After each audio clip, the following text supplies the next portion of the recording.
السلام عليكم، شلونكم أعزائي؟ شلون الصحة؟ أهلا وسهلا بكم قناة جمال الشطارة. رجعنا اليوم فيديو جديد وهو ضمن سلسلة العناية بالأطفال.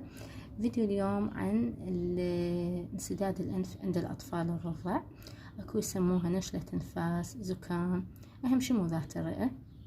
طبعا هواي أهالي ما تعرف الفرق بين هاي النشلة اللي هي تصير فد شي انسداد بسيط بالأنف، ومو شرط نشلة. هو أصلا الطبيعي المجاري التنفسية عند الطفل بالأنف هي تكون جدا صغيرة ل6 أشهر، فأي سكريشن هاي الإفرازات راح تسدها، تخلي الطفل شلون يصير عنده صوت شخرة وما يقدر يتنفس من الأنف. تمام. وبنفس الوقت تقل الرضاعة، فهم الأهل يخافون من الصوت اللي يصير الشخرة باليد، يقعد مختنق الطفل ورضاعته قليلة، فعبالهم هاي ذات الرئة.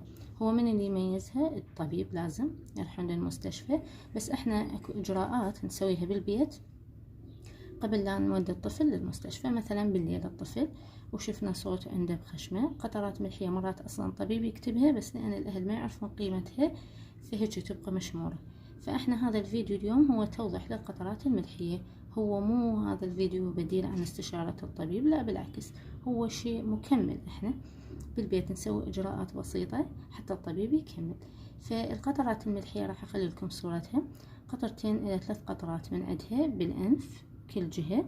مرات هاي بالمستشفى نوصل لحد 5 قطرات إذا انسداد حيل قوي، وأكو أجهزة تسحب السكريشن السكر. بينما بالبيت احنا اكو الشفاطة، هم راح اخليكم صورتها.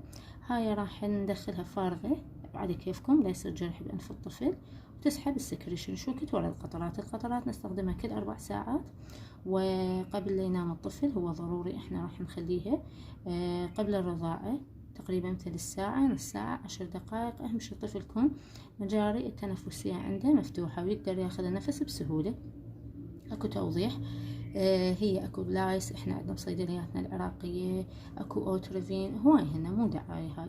بينما اكو اوتريفين ادلت وتشايلد، مو اوتريفين سلاين، تنتبهون، اوتريفين نورمال سلاين او نيزل سلاين هاي القطرات الملحية الآمنة. بينما اوتريفين ادلت او اوتريفين تشايلد اللي هي التشيلدرن فوق الأطفال فوق ال6 سنوات، هاي وحد ليش القطرات للأنف أوكي، بس هي ذيك بيها مادة مضادة للاحتقان، هاي مو آمنة للأطفال اللي جوا 6 سنوات. تمام، حتى الطبيب ما يكتبها. بينما القطرات الملحية لا، هي من عمر يوم احنا نستخدمها إذا شفنا انسداد بأنف الطفل. إن شاء الله صحة وعافية وسلامة للجميع. أي سؤال عندكم تركوا التعليقات. باي باي.